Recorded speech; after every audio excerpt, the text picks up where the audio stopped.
Let's use the definition of the derivative to find f prime of x, where f of x equals 2x squared plus 3x minus 1.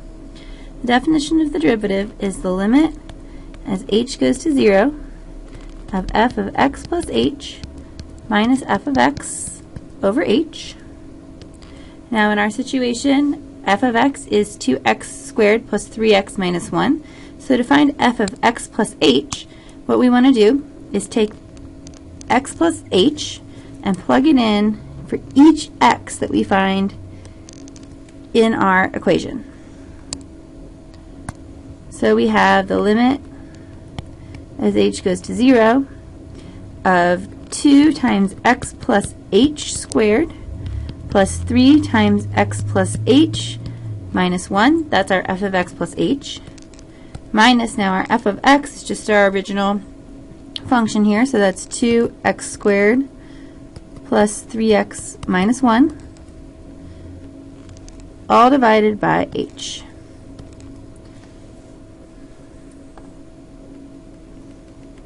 Now we need to simplify this. The goal is we want to factor an h out of the top, and then it will cancel with the h in the bottom. The reason we don't immediately evaluate the limit is if you try it, if you would plug in 0 for h here, you would get 0 over 0, which is an indeterminate form. It's a limit that we don't know the answer to right away. So we need to do some algebra to simplify this. Let's expand everything out on the top.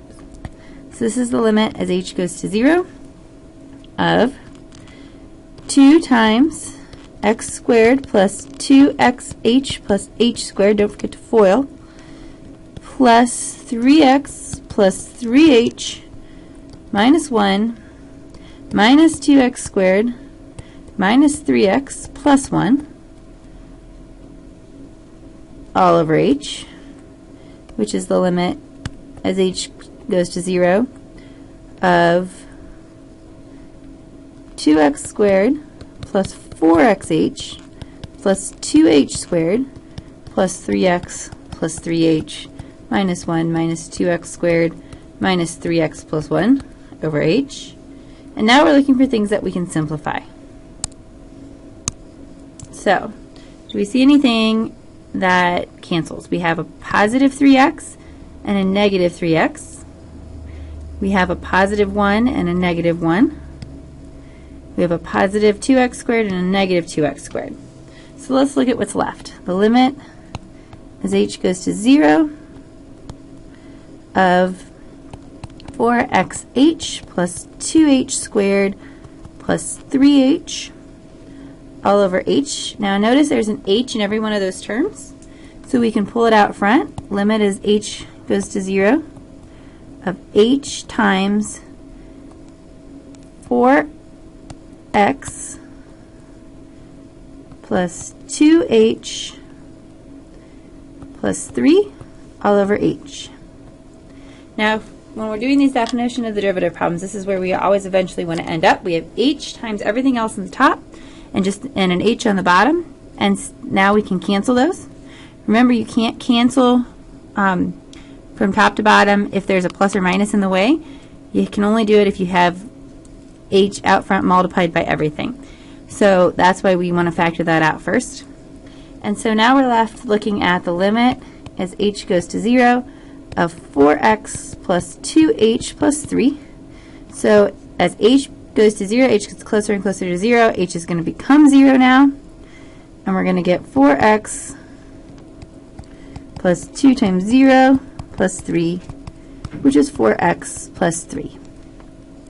So this means that f prime of x is 4x plus 3. That means that for any value we plug in for x, say we plugged in 2, f prime of 2 would give us, here, let's write this down, f prime of 2 would give us 4 times 2 plus 3, which would be 11. That means that for the graph of our original function f of x, at the point 2, the tangent line will have a slope of 11. That's how we interpret this. Alright, let's use the definition of the derivative to find f prime of x if f of x equals 3x over 2x plus 1. So remember, the definition of the derivative is the limit as h goes to 0 of f of x plus h minus f of x over h. And so to find f of x, we want to plug in f of x, we want to plug in x plus h every time we see an x in our original f of x equation. So we have the limit as h goes to 0 of 3x plus h over 2x plus h plus 1. That's f of x plus h minus, now we want f of x, so that's 3x over 2x plus 1. And remember that whole thing is over h. So again, what we need to do is algebraically simplify until we can factor in a whole h out of the top. That way we won't get a 0 over 0 form. So the best way to simplify this top is to find a common denominator. Now 2x plus h plus 1 and 2x plus 1, they look very, very similar, but they aren't going to have any easy products in common. So we're just going to take the 2x plus 1 and multiply it by the top and bottom of the first fraction, and we're going to take the 2x plus h plus 1 and multiply it by the top and the bottom of the second fraction. So this is going to look like 3x plus h times 2x plus 1 over 2x plus h plus 1 times 2x plus 1 minus 3x times 2x plus h plus 1 over 2x plus h plus 1 times 2x plus 1. Now all of this is being divided by h, but remember we can divide is the same as multiplying by the reciprocal, so I'm going to write times 1 over h. Alright, now notice that these two big fractions have a common denominator, so now I can subtract them. So I have limit as h goes to 0 of 3x plus h times 2x plus 1 minus 3x times 2 times x plus h plus 1 all over 2x plus h plus 1, 2x plus 1, and notice we can just multiply by 1 over h, so we get an h down here in the bottom too. Now what should we do next? Well, we're trying to factor an h out of both the top and the bottom so we can cancel them. We've already factored an h out of the bottom, so we don't want to do anything to the bottom. We don't want to multiply it out. But the top we need to multiply out because we need to find a way to factor an h out. So we have the limit as h goes to 0 of, alright, so let's keep the 3 and just FOIL these out here. So we'd have 2x squared plus x plus 2xh plus h, first outer inner last, minus, let's keep the 3x for a minute, and we'll just expand this 2 here, so 2x plus 2h plus 1. All over the whole bottom. Don't forget to keep copying this. I know it seems like a lot of work, but it really helps you keep track of what you're doing. Okay, so let's continue expanding out the top. Limit as h goes to 0 of 6x squared plus 3x plus 6xh plus 3h minus 6x squared minus 6xh minus 3x. All over, same bottom as before, 2x plus h plus 1 times 2x plus 1 times h. Now we're looking for things in the top that will cancel. Alright, so we have a plus 3x and a minus 3x. We have a plus 6x squared and a minus 6x squared. And we have a plus 6xh and a minus 6xh. So we're only left with a 3h on top. So we have the limit as h goes to 0 of 3h over 2x plus h plus 1, 2x plus 1 times h. So notice we have h times 3 on top, so there's an h times everything. So we can cancel those h's. And now we just have the limit as h goes to 0 of 3 over 2x plus h plus 1 times 2x plus 1. So we're taking the limit as h goes to 0, h gets closer and closer to 0 until we can replace h with 0, so we have 3 over 2 times x plus 0 plus 1 times 2x plus 1. Notice here now these two terms are the same. 2x plus 0 plus 1 is the same as 2x plus 1, so we have two of them, we're multiplying them together. So we're going to get 3 over 2x plus 1 squared. So that means f prime of x is 3 over 2x plus 1 squared.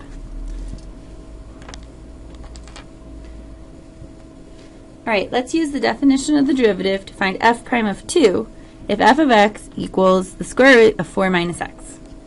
Now since we just need to find f prime of 2, we can use a slightly different definition of the derivative. We can say the limit as h goes to 0 of f of 2 plus h minus f of 2 over h. So all I've really done is replace the x's with 2's.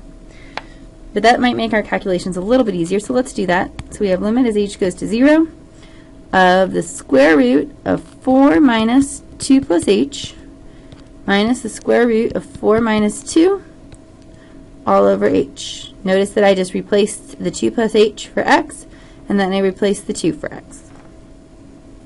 Alright, so a little bit of simplifying here. We can see that we're looking at the limit as h goes to 0 of the square root of 2 minus h minus the square root of 2 all over h. Now when you're doing a definition of the derivative problem that involves a function that's a square root, you almost always want to do the conjugate. That's an algebra trick that's going to help us simplify out the top by getting rid of the square roots. So what is the conjugate? The conjugate means whenever you have something of the form a minus b, and you'd like to square a and b, you can multiply that by a plus b, and the difference of squares formula tells us that's a squared plus minus b squared. Alright, so here we have an a of square root of 2 minus h and a b of square root of 2. So we want to multiply top and bottom by square root of 2 minus h plus square root of 2. And then the same trick will happen as before. So let's do that. Square root of 2 minus h plus square root of 2. And we have to do it to the top and bottom so that we don't change the equation. Now we know that when we FOIL this through on the top, because of the difference of squares law, we're going to get 2 minus h minus 2. We're going to square the square root of 2 minus h, and we're going to square the 2.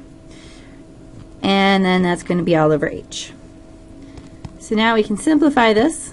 We get limit as h goes to 0 of 2 minus h minus 2 over h. So the 2's cancel, and you're left with minus h over h.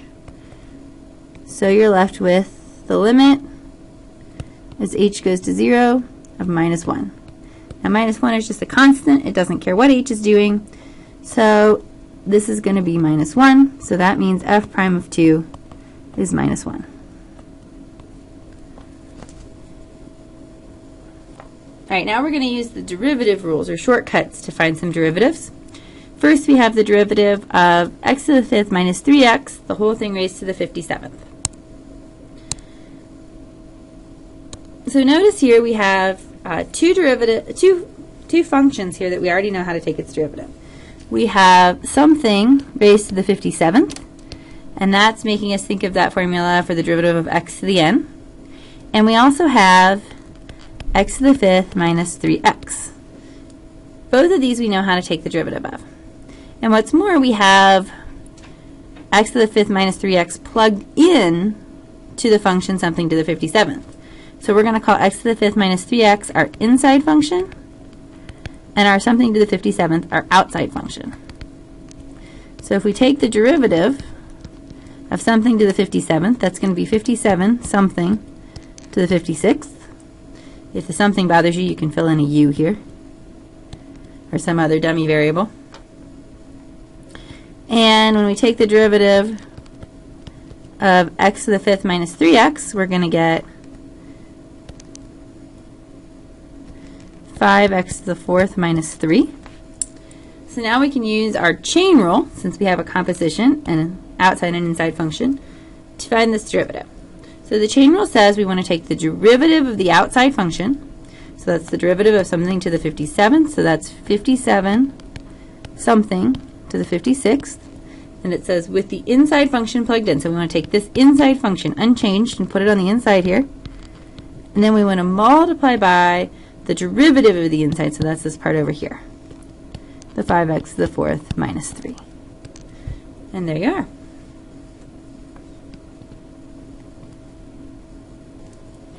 All right, here we want to find the derivative of e to the x cotangent of x.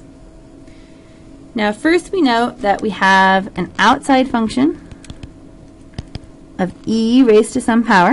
And if it was e to the x, we'd know how to take its derivative. In fact, when we took its derivative, we would get e to that something again. Derivative of e to the x is e to the x. And then we have an inside function of x cotangent of x. And we do know how to take the derivative of that, but notice that we're going to have to use the product rule. So when we use the product rule here, we have x times cotangent of x. So the derivative of x, derivative of the first term, times the second term unchanged, cotangent of x, plus the first term unchanged, times the derivative of the second term. So notice here these things in red are the things we still need to take the derivative of to finish the problem. So the derivative of x is 1, so we get 1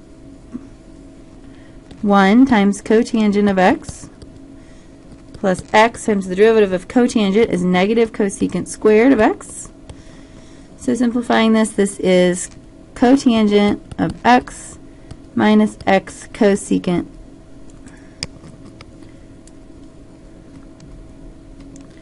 squared of x. So notice we are actually doing the product rule inside of the chain rule. Alright, so let's put this together using the chain rule now. So the derivative of e to the something, the derivative of the outside function, is e to that something. And then what goes in there is the inside function, unchanged, so the x cotangent of x. And then we need to follow that by the derivative of x cotangent of x, which we figured out over here using the product rule. Cotangent of x minus x cosecant squared of x.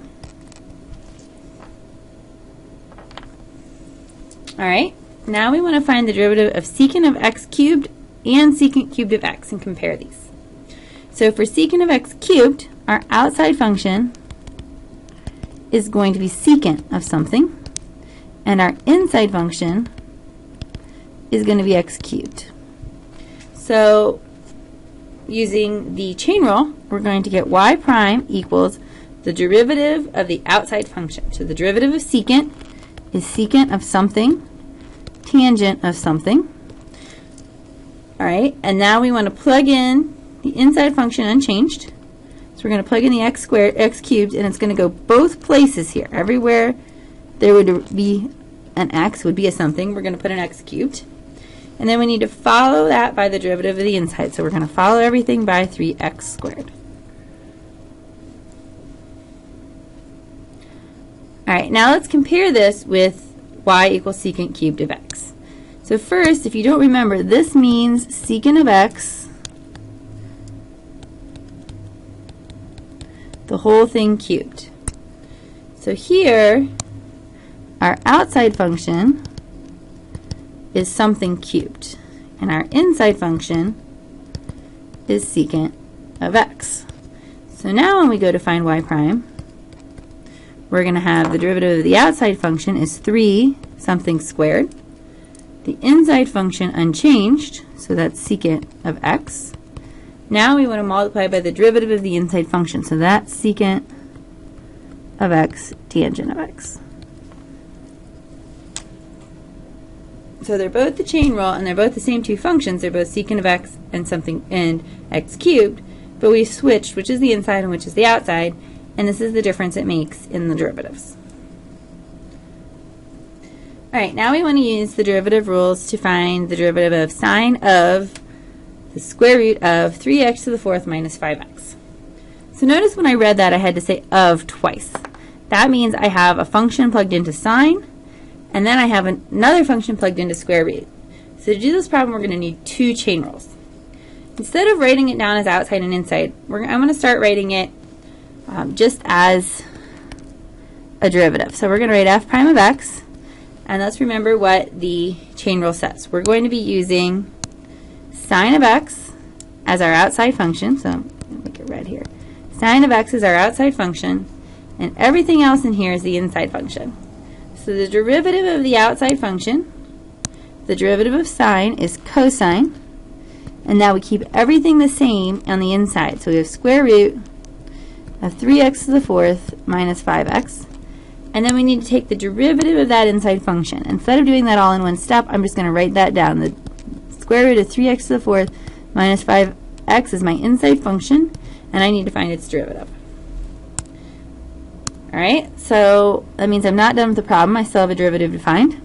So f prime of x is, now this blue part I just copy, it's already done, cosine of square root of 3x to the fourth minus 5x. And now I need to take the derivative of the square root of 3x to the fourth minus 5x. Now remember that square root is the same as something to the half.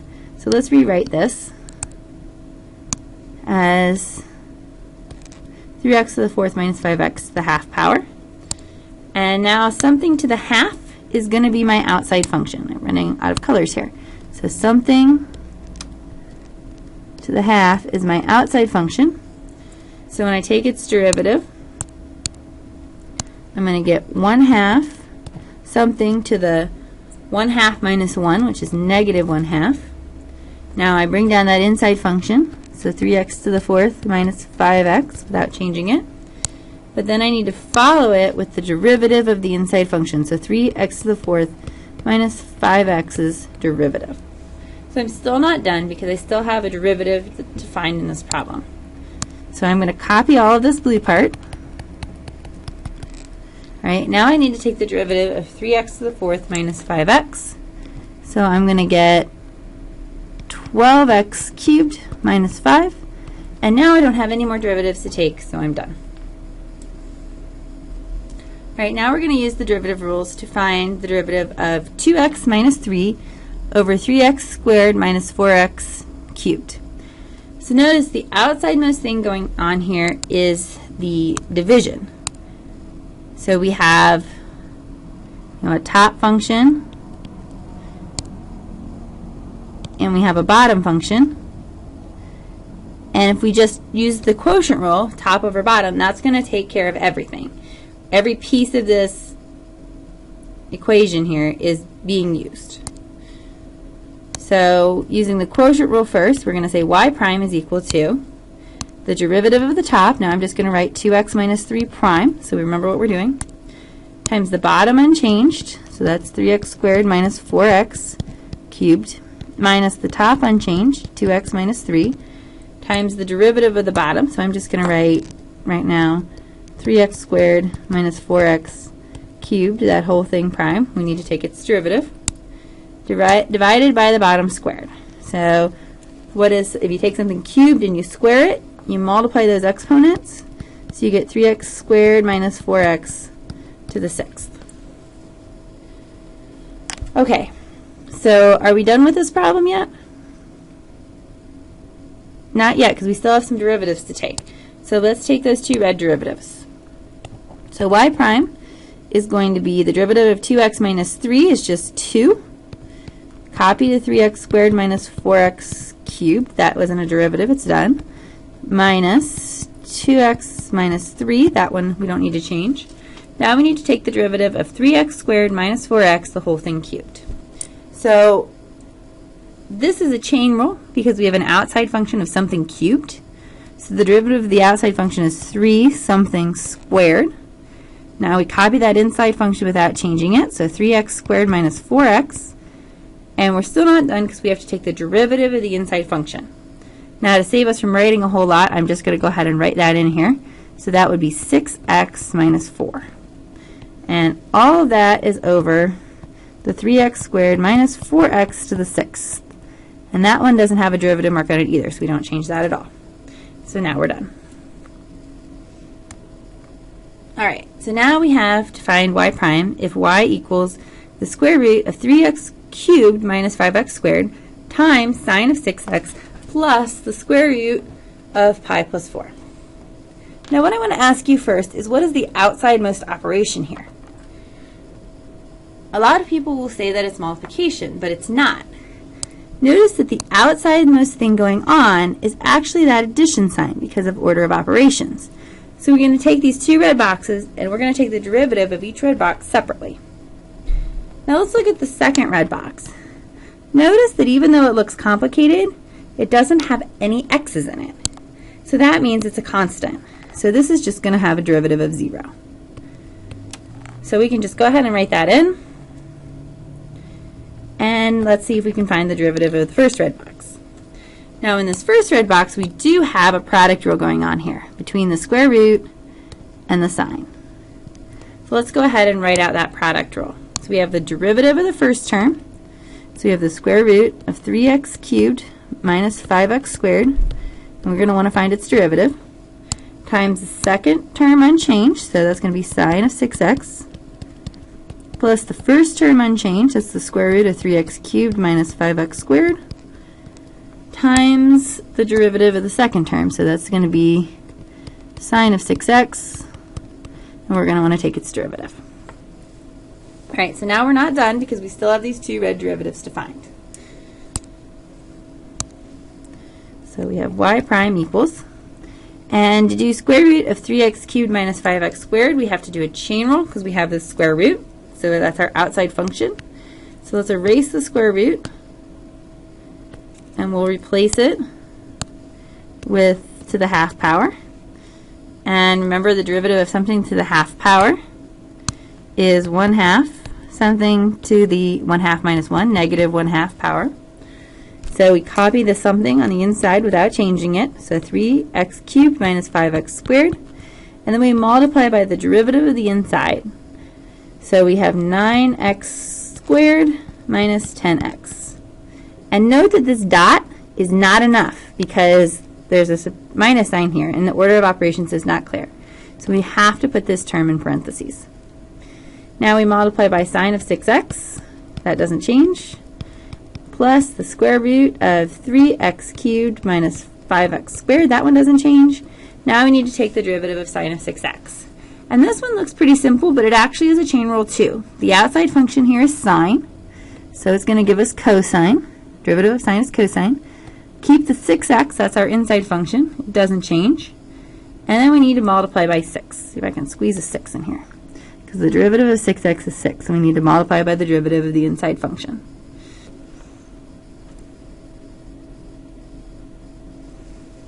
And there we are. We don't have any more derivatives to take. Right? Now we're going to use the derivative rules to find y prime if y equals cosine cubed of x squared over x minus 1.